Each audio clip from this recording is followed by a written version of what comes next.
Kia taofa, everyone, and good morning.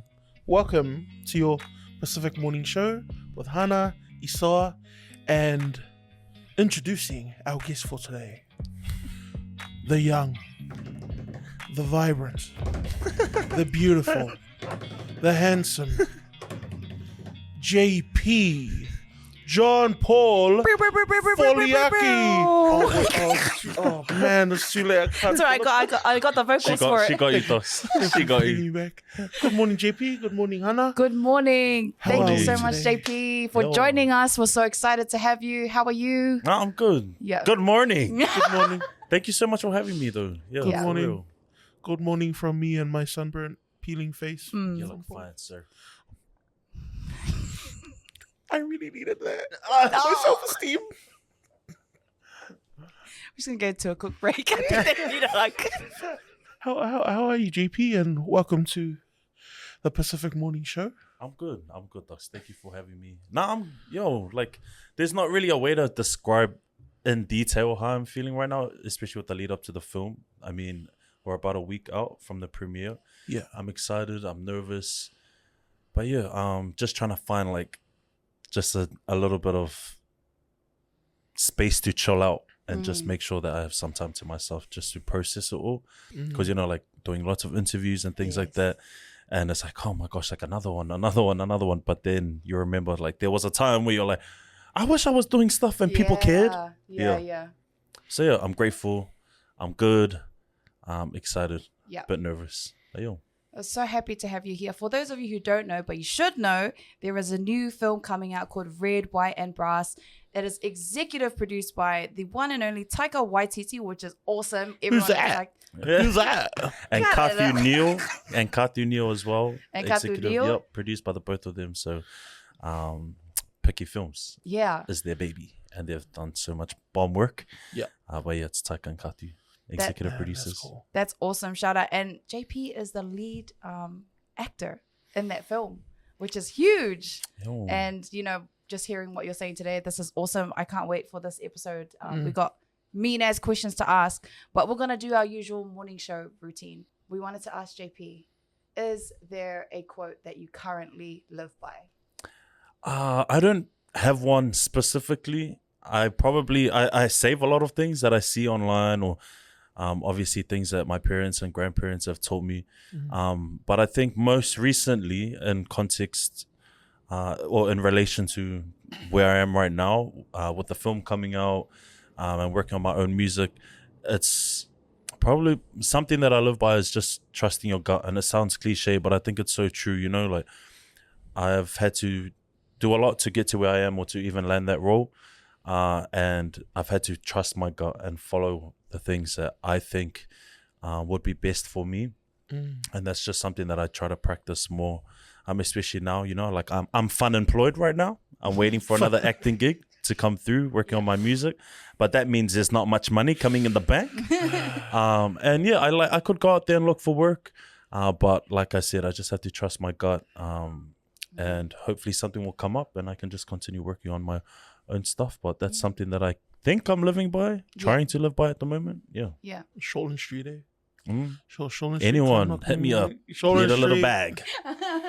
Home and away. Oh. Oh, what am I? Can you do like an Aussie accent like you've been... An Aussie accent. You know what? We're working on something. Actually, it's already finished. We filmed it. And I have an Aussie accent in that. So you guys go check it out. Goodness. Yeah. Nah. When are you going to announce it? It hasn't been announced yet. So you're hearing it first. Right here. We're getting these... Actually, they have announced it. But because when they announced it, I was a nobody. So they didn't put my name in it. Don't you dare say you're Yeah, a nobody. exactly. You're I'm a nobody. You're somebody to us, JP, all right? We'll always be a nobody. What we'll also do is we'll put his number on the screen so you can personally call him and he can show you his Australian accent. He's, Any private callers? I'm going to just put my Aussie accent on. And then if it's Bay Corp, they'll know you've got the wrong number. You get the tongue next year. Yeah. If it's Bay Corp, sorry. Just hang up that phone. I'm so dead. No, but I absolutely love that quote. Trust your gut. I was reading into some things like maybe 3 to 4 months ago, and how your gut is like your second brain. Mm. So like your decisions are heavily influenced by that. Yeah. Because I always heard the quote, trust your gut, but it kind of feels like fairy tale-ish. Yeah, like, yeah. oh, just Yeah. follow your dreams. Yeah, Like, all that kind of stuff. It sounds cliche, but it's but then like, yeah, diving into it, it's actually like a scientific thing as well. I'm not going to bring the science to this podcast, guys. Do your own research, but look it up, how your gut is literally like your second brain. Yeah. Yeah. That's why they say never shop on an empty stomach. You know what? You're so right. Because my mum always says when I have to go grocery shopping or something, bro, I'm just straight eating with my eyes. Like, Yeah. it's like, that looks nice. I know, eh? Yo. And then you can't even finish it when you go home. It's like, oh, damn. We wanted to share this trailer with you guys so you guys can be just as excited about it as we are. Let's watch Red, White, and Brass. There's only 6 weeks till Tonga take on France at the Rugby World Cup. Mafa, what have you done to my house? Surprise, my man! We're gonna show our pride to the world. Can we get some tickets to the game, Should painted please? the whole house red. Yeah. But You really should have Like lined the up fences yesterday out like in everyone Migrant. else. The City Council is putting together some entertainment with the Rugby World Cup. There's still a way we can get tickets. We've got a marching band and we could perform at the game. Ignore my son, he's an idiot. You guys do know that no one so here it's can play true an story. instrument. Yeah. How can it be? We don't even have the instruments though. How trippy is that? Is this supposed to be a brass band or a plastic band? This is Tongan ingenuity at its finest. All we need to do is learn one song and march in one straight line. Has the boy ever let you down? Constantly? Kia ora, guys. How's the rehearsals going? Sit on my trumpet! This band sucks. Well, even if you guys do suck, at least we'll still get to watch the game. It's not just about getting tickets to the game. Oh no. It's about the whole world Cry, seeing bro. what Tongan can do, man. So good.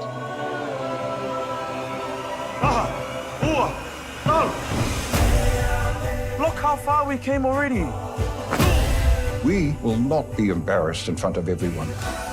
He and his band can make us all proud. Well done, everyone.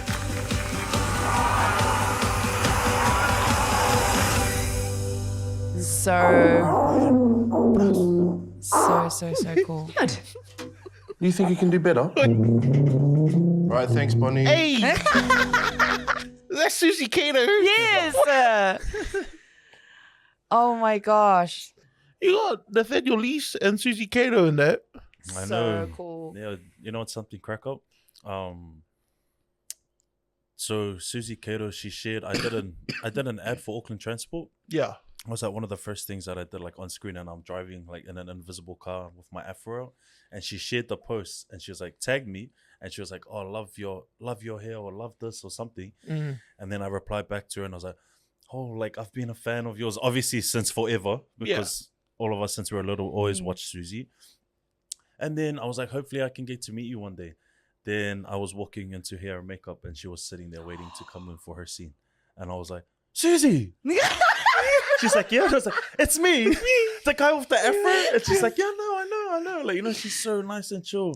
And I was like, oh my gosh, I can't believe like that I'm getting to meet you. And obviously, how I was saying like, I hope we get to meet one day. And now I'm meeting you on set. And I was like, rambling. She's Yeah. like, oh, great to meet you. I'm like, I'm so sorry, but you're the bomb. Yeah. Everyone was buzzing out. Yeah. I'd Yeah. die too if I got to meet Susie Cato. Yo, Bro, me too. And she's so nice, eh? Yeah. Yeah. I was random story. I was on TikTok scrolling like 2 days ago, and I found like new footage of like Susie like cooking the old like Marmite and chip sandwiches that she used to make like snacks for kids and stuff. So she was like a staple to be honest growing up. Eh? New Zealand icon, man. Like, Yeah. Everyone's auntie, I swear. Yeah. For sure. I love her. She was great. She's the bomb. See you later. And she's on the film, guys. She's on And Red, she's on White, Red, White, and and Brass, which I honestly definitely gonna put down to watch. And do you know what I like about the trailer that we just watched? It really gave me, because bro, I grew up on like School of Rock. Yeah. Like, you know, like the band competitions. I know that movie word for word. Yeah. And there's like early 2000s movies. And this is like literally the Tongan, Yeah. not School of Rock, Yeah, yeah. but you I get what the you mean concept. there, Yeah. It's quite nostalgic, and obviously it's based in 2011, Mm. on a true story. Like, what you didn't realize, sir. It was a true it's based on a story? true story. Yo. Who are they? I gotta know. So it's based on a true story. Halai Whanua Finau, he is the co-writer with Damon Foliaki. Yep. And it's his church that he wrote the story about, his family and his friends from church. And, you know, they wanted tickets to get to the Rugby World Cup.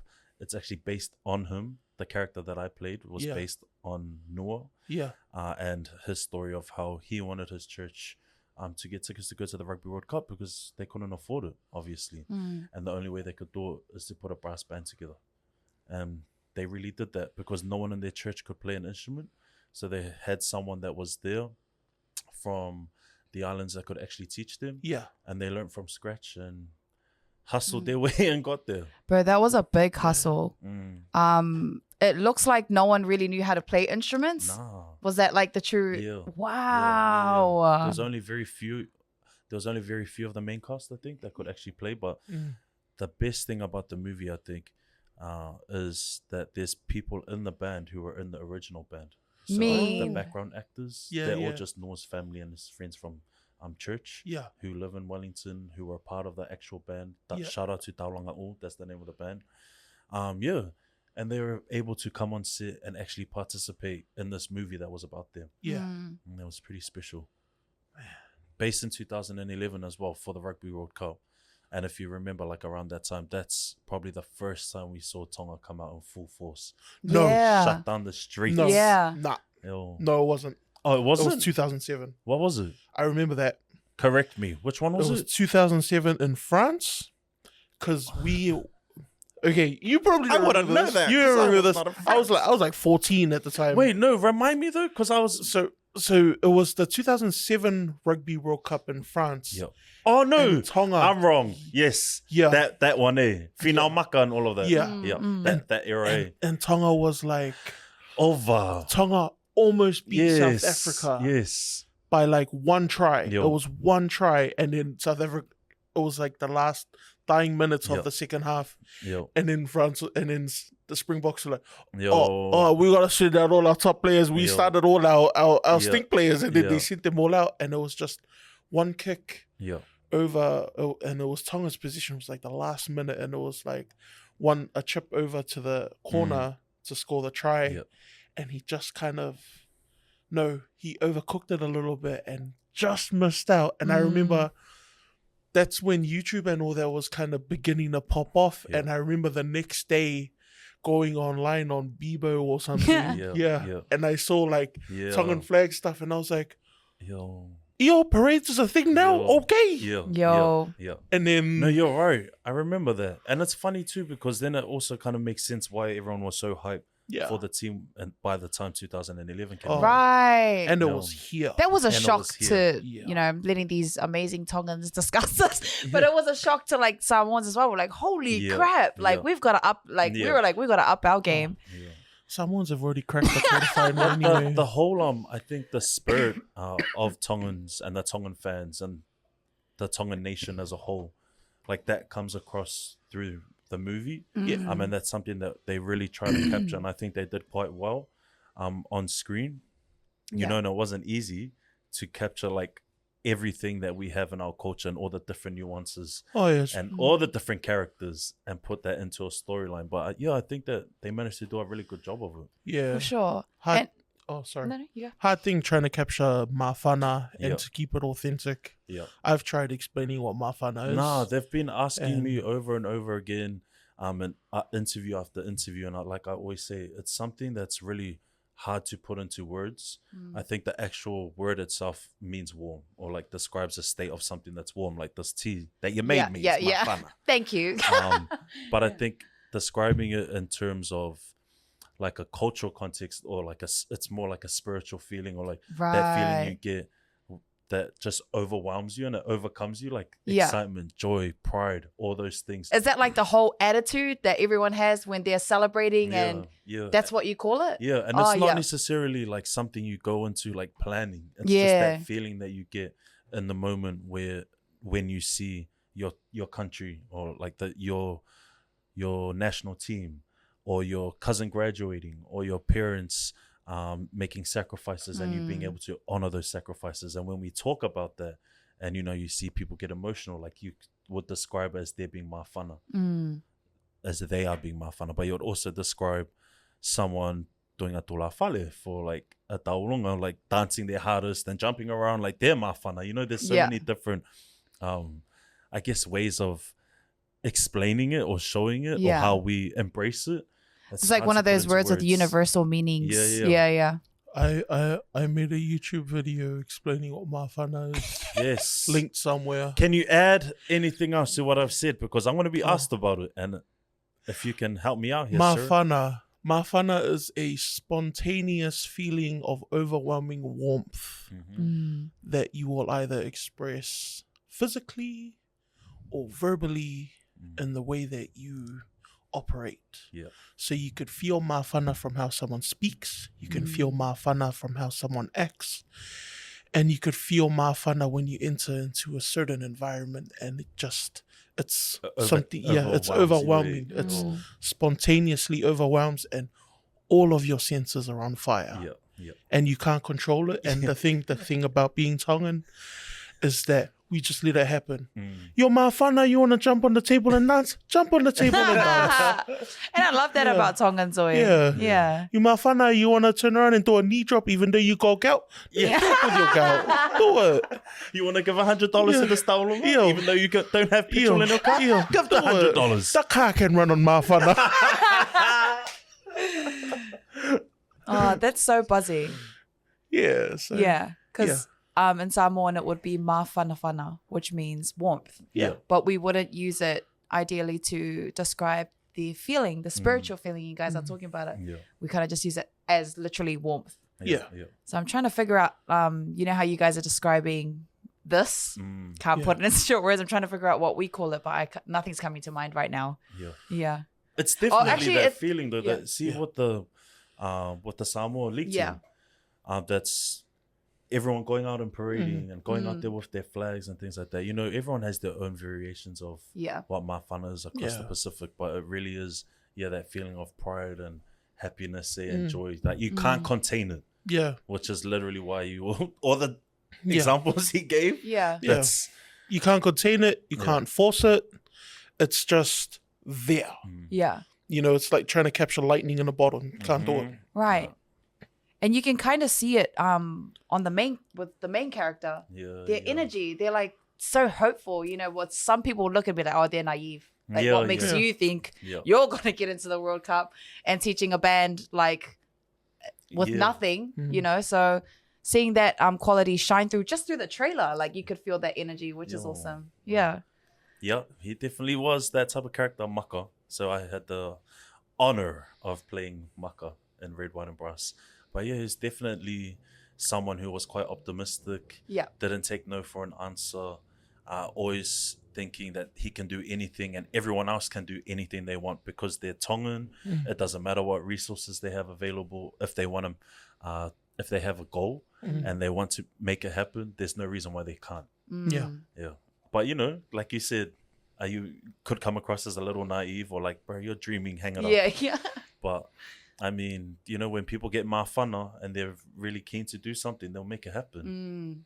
Exactly. Just let go and let God do it, man. That's the Tongan way. Yeah, for sure. Good morning. We'll be right back.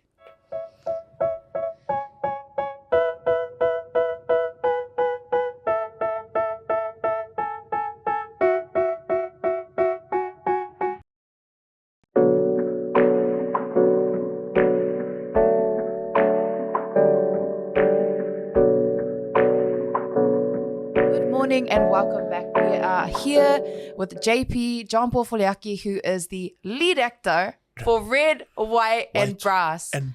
And we are here to get to know him on a deeper level. We are huge believers in Pasifika creatives or people who are exploring that space because it's not always an easy space to get access into.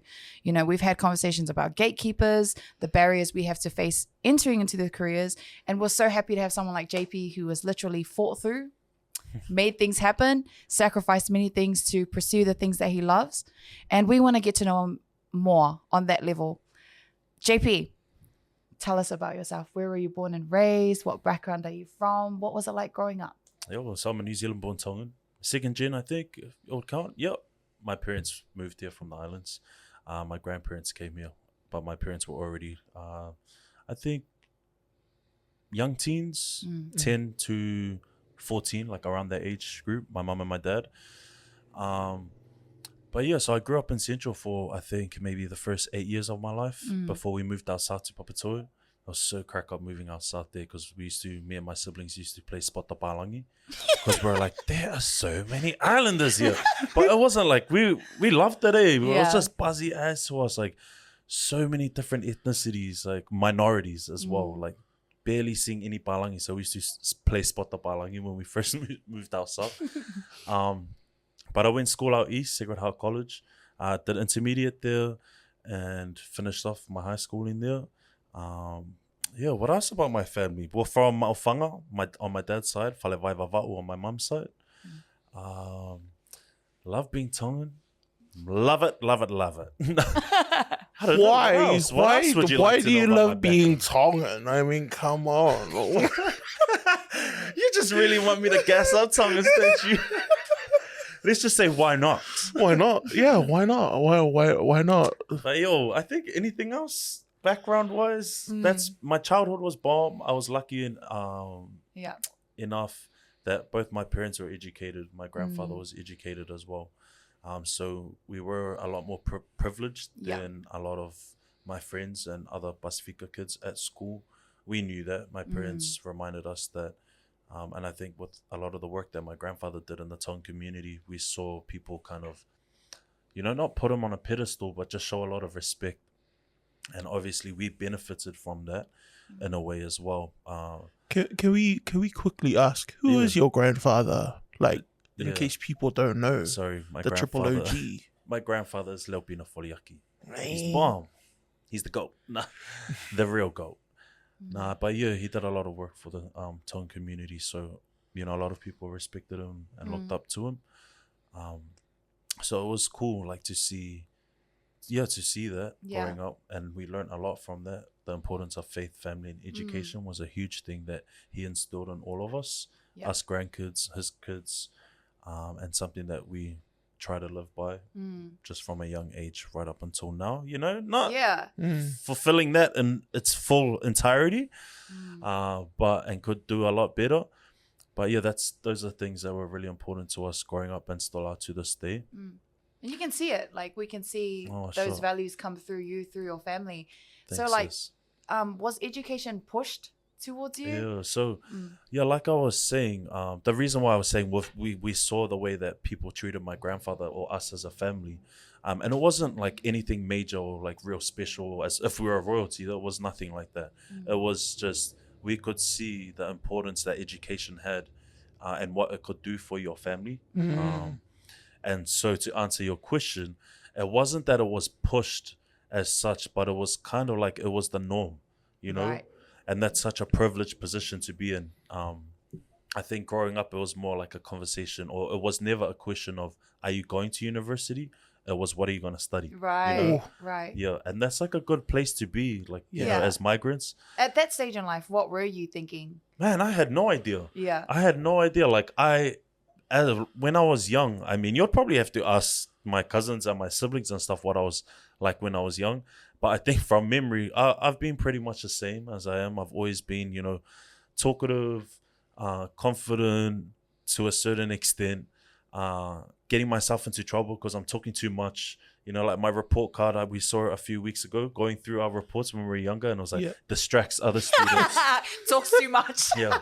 Even like in the choir, John Paul's a good singer, but he sings too loud. Like, you know what I mean? Things like that. Oh, yeah, I'm not going to lie though. All my report cards when I went Southern Cross. And literally all my teachers were like, Hannah distracts everyone. Yes. She talks too much. Yeah.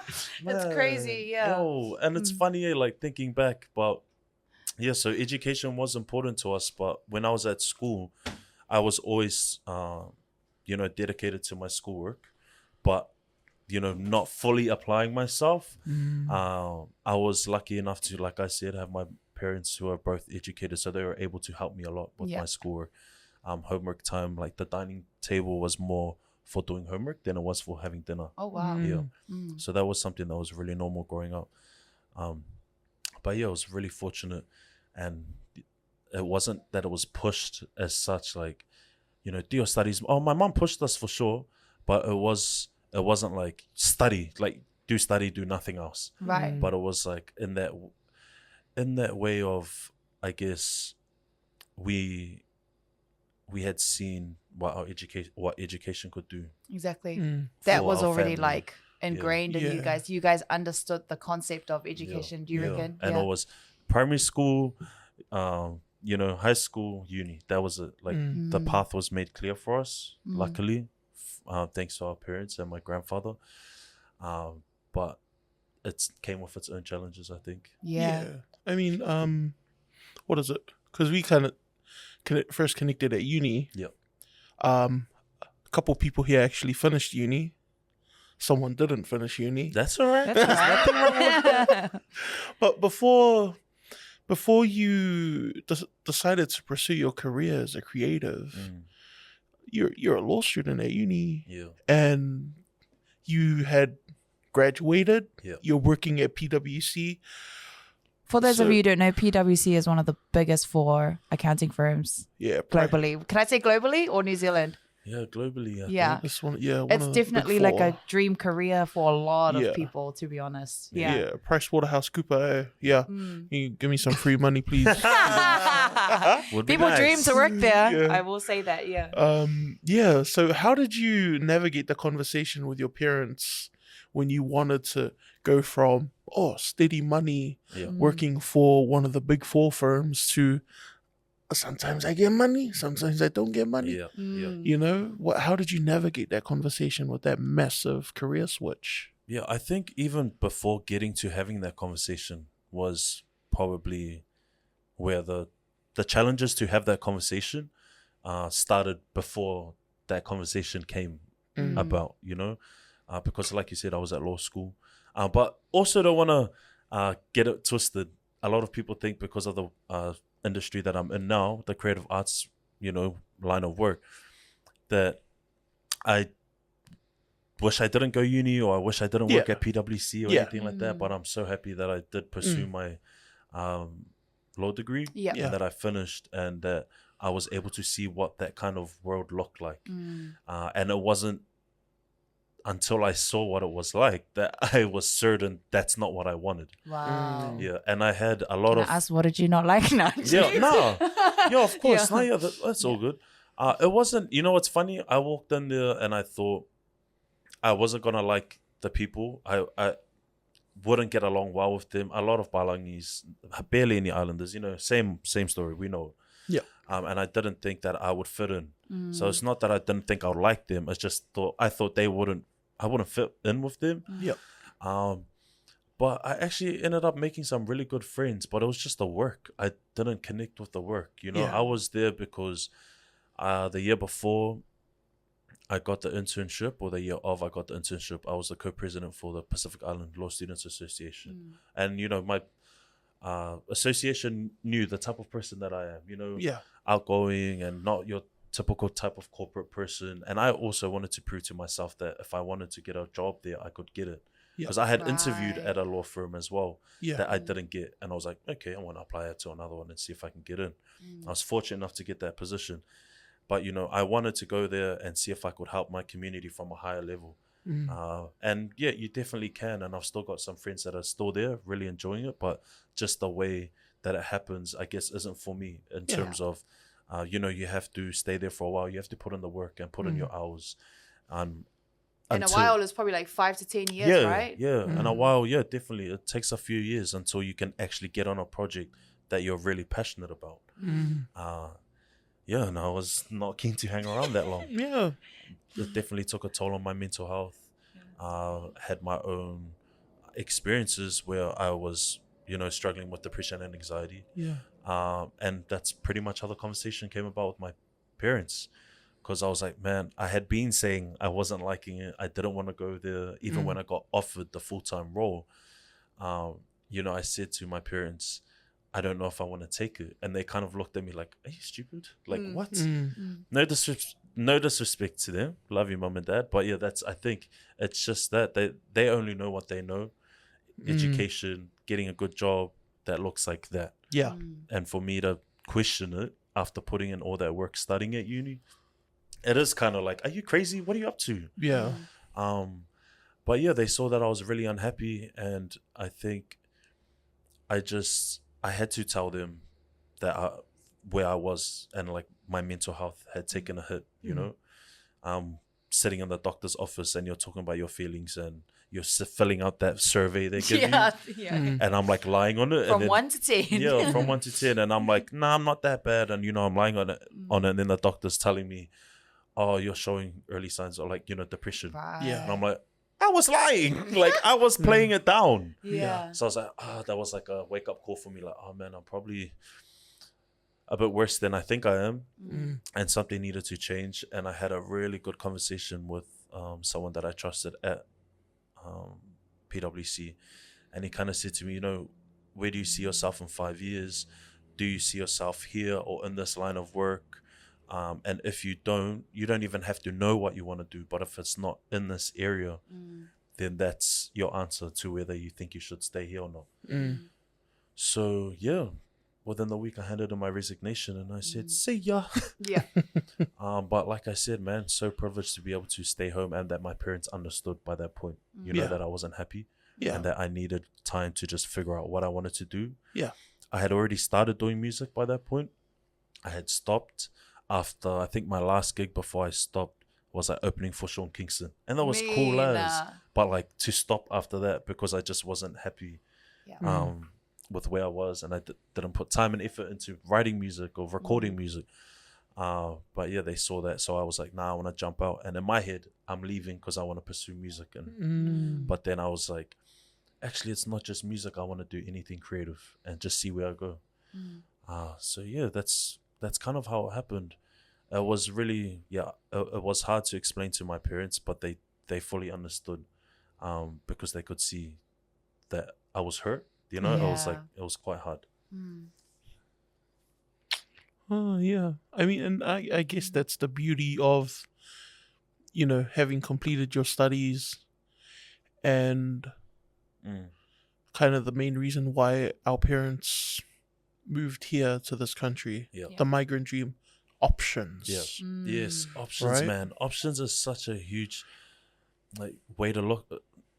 I think if we look at when we talk about sacrifices and the sacrifices that our parents made, if we look at it from that angle that you just said about options, you know, coming here, getting an education, but then what's the next generation going to be? Like, you know, if we're thriving and all those sacrifices are honored, it looks like being able to have options, you know, to be educated, to be a professional rugby player, to be an artist, to be a builder, to be anything you want to be, because you're not stuck in that line of work that our grandparents and parents had to do when they first moved over here. Absolutely. I mean, even now, what is it? Just some of the work that I do, I host this weekly men's group. And we got guys who, first generation here in New Zealand, Tongans, approaching their 40s, bro.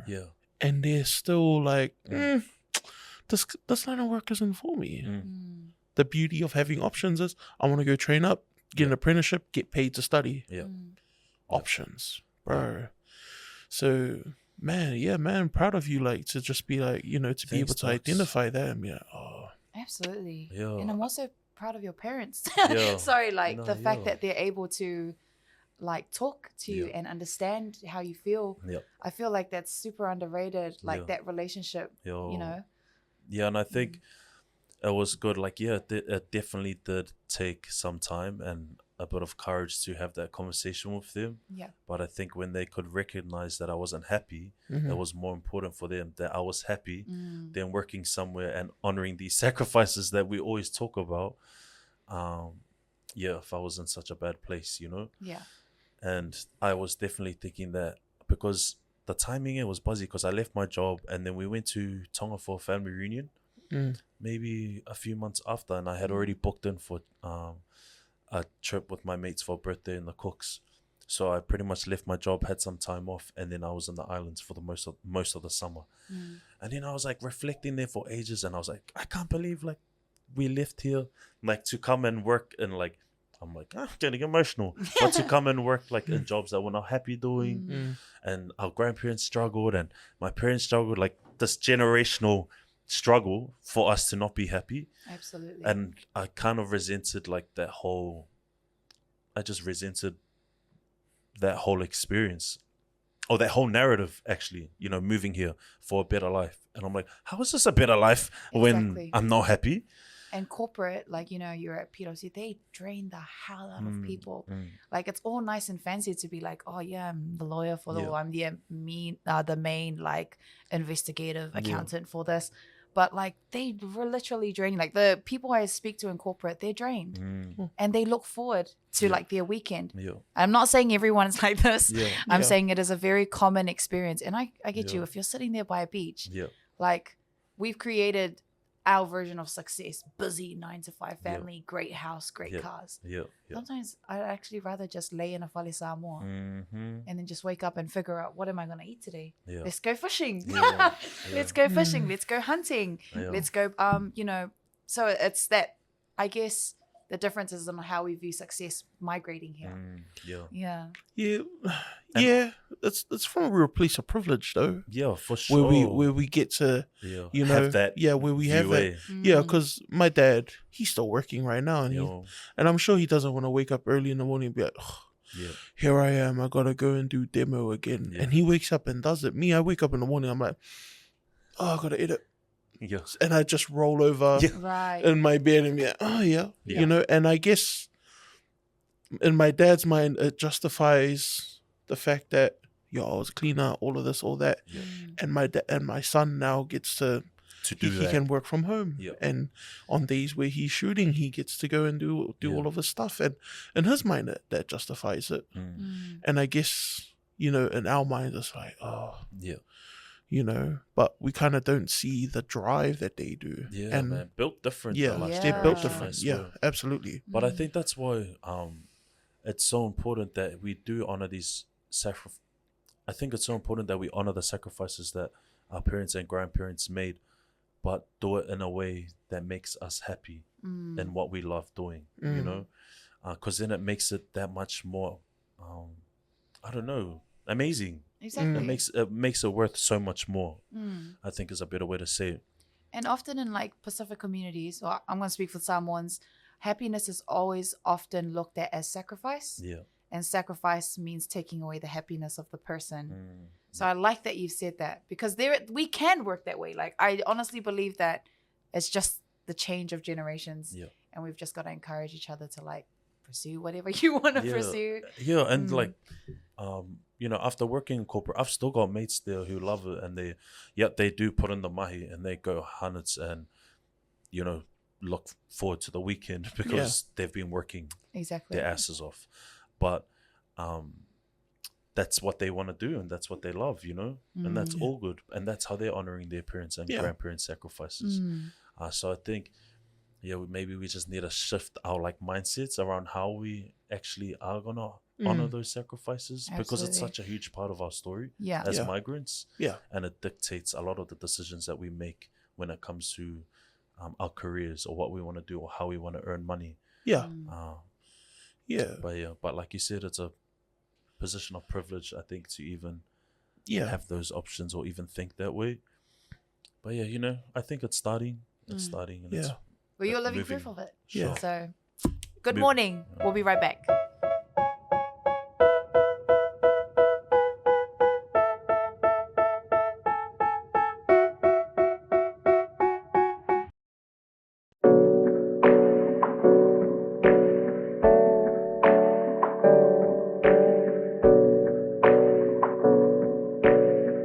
Morning, everyone. Welcome back to your Pacific Morning Show here with Isoa, Hana, and JP.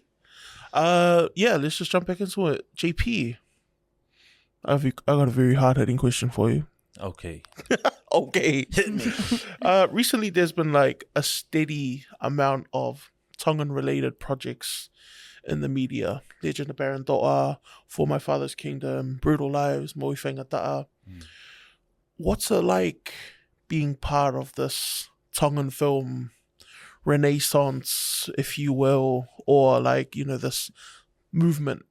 You know, what's it like playing a very big part of that now, starring in Red, White and Brass?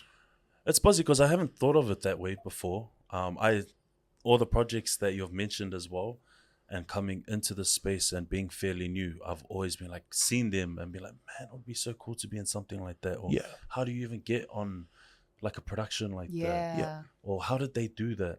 So I think to actually be a part of it now means a lot. Yeah. It's an honor. I'm really grateful, especially seeing the impact that this film could potentially have and that I've had the opportunity to play the lead role.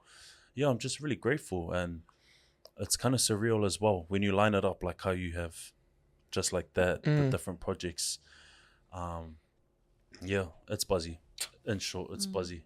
But yeah, let's just go back to the film. Yep. 2011, Rugby World Cup. Yep. Back when it was IRB, not World Rugby or whatever it is. Do you remember where you were or what you were doing in 2011 when Tonga beat France? Do you remember? Because I remember well. Yeah, so I was down in Queen Street with all my mates from school.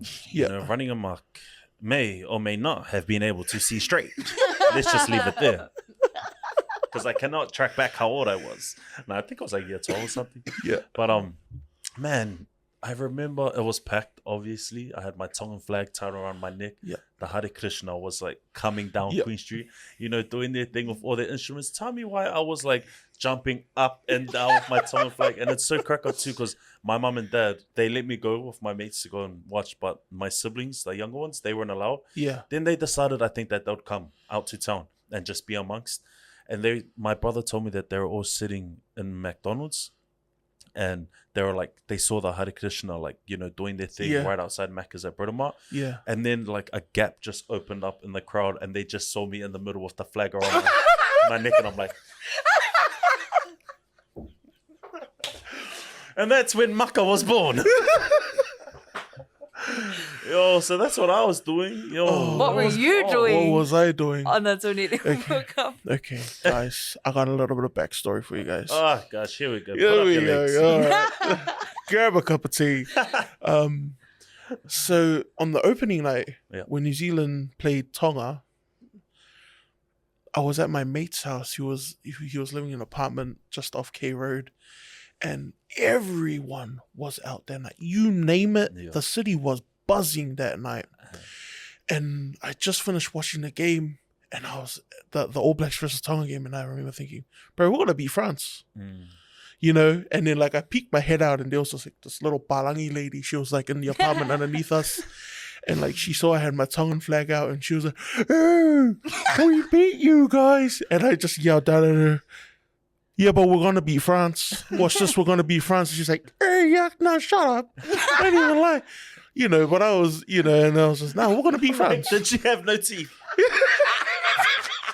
Probably. It was a very specific impersonation. But I remember yelling that at her like from up there, and so the game happens, and I remember and I was watching it from home that time, and I remember I looked over at my dad and I said, "Dad, we're beating France. Watch this." And my dad was like, "Shit, don't call out BC, you know, hang it up. Yeah, hang it up. I don't want to hear this nonsense." And then it happened, and then I looked over at my dad and I instantly thought, why didn't I go to the TAB? We could have been rich, Father. I have failed you as a son, Father, for not recommending that. We always go for the horsey and for everything else, but not the rugby. And I remember just watching it, and I instantly thought, man, we could have went to the TAB, but at the same time, watching Sonatau Malolo and Yep. like that tight pack. Yep. Like, and how hyped they were in those last scrums. They were like, bro, we could do another 100 scrums. You bring it. You know what's buzzy? Just like how you're describing and being able to put yourself back in that moment in time. That's exactly what I think, or I hope that people get from watching Red, White and Brass, because it's like, it's nostalgic. Yeah. Obviously, it's set in 2011 because that's when the Rugby World Cup was. But you automatically think back to that time, like, what was I doing? Where was I? Yeah, the city was buzzing that night. Like, you know, everyone was out. Everyone was so proud. So many different ethnicities coming together just to watch footy and celebrate each other. Yeah. Absolutely. It was such a good time. And yeah, man, it's just one of those things that hopefully people can get from the film. For like, sure. There's the movie itself. I got the and vibes obviously- already through the trailer, like the flags and stuff. Yeah. You know what else I'm really happy about is that you guys get a whole movie on it, man.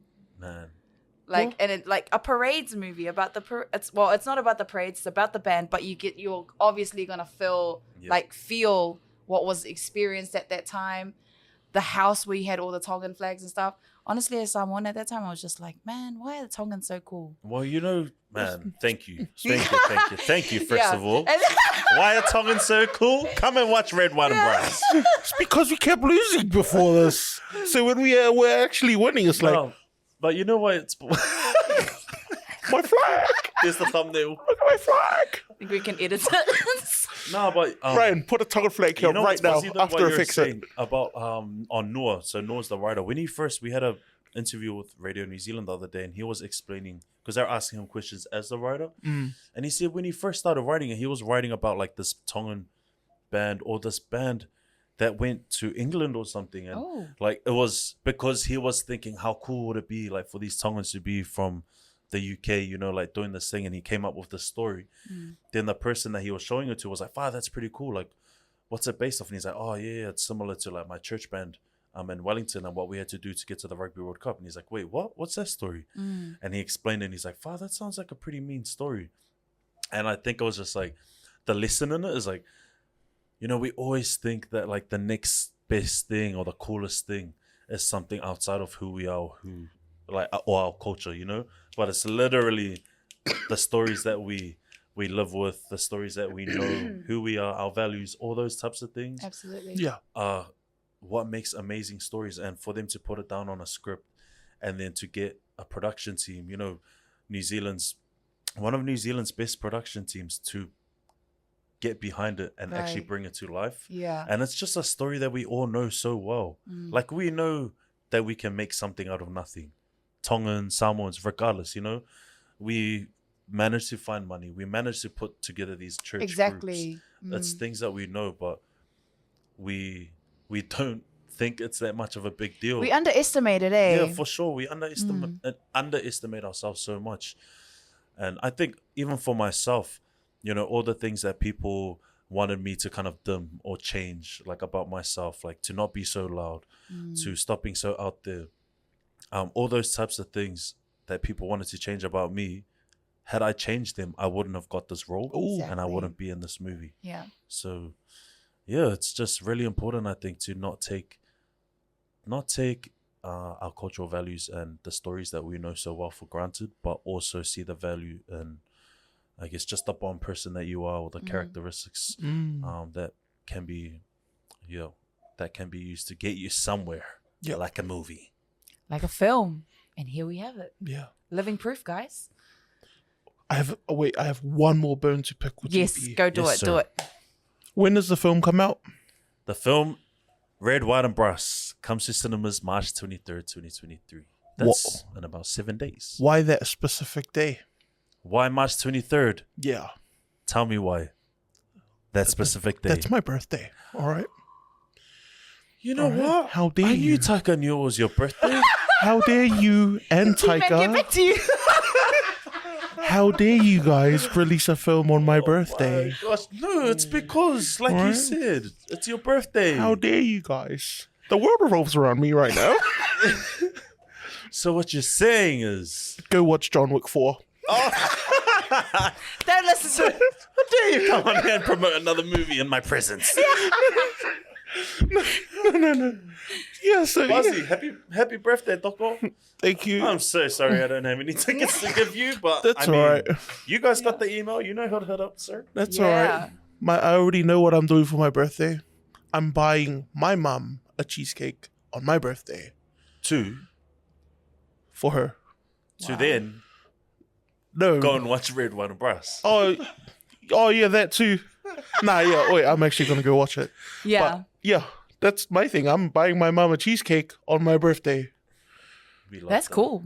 No, it's I like not. that. No one's buying me a cake. That's all right. I don't want a cake anyway. There'll be cake at the premiere. I'm Let's go to the at premiere. Let's go to the premiere.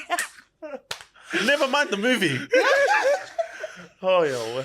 Nah, thank you. Honestly, thank you so much, JP, for your time. This Talanoa has been amazing. I think we've discussed so many. I've learned so much about Tongan people on this one sitting down, and I look forward to learning more about, Tongan cultures. What? Isoa's like, don't wrap it up. What do you mean? Oh, Jace, I don't want to wrap it up yet. Do you have any more questions to ask? I have one more question. Nah, you go. I'm happy. I got all my questions out. I'm Wusa. Awesome. Thank you, Isoa, for that. That was pretty awesome. But Blessings upon your household. so remember, guys, March 23rd, Red, White, and Brass coming out cinemas. Is it out in all cinemas? All cinemas across All the country. cinemas. Closest cinema near. I've wanted to say that for a long time. Yeah. Available at your local cinema. And of course, JP will be lead acting, but check it out. It is also Esau's birthday on that wonderful day. So we will be making plans. Any last words, JP, for our Pasifika youth, our audiences who may want to do exactly what you want to do, but they're a bit shy or they face some different barriers across the road? What would your one piece of advice to them would be?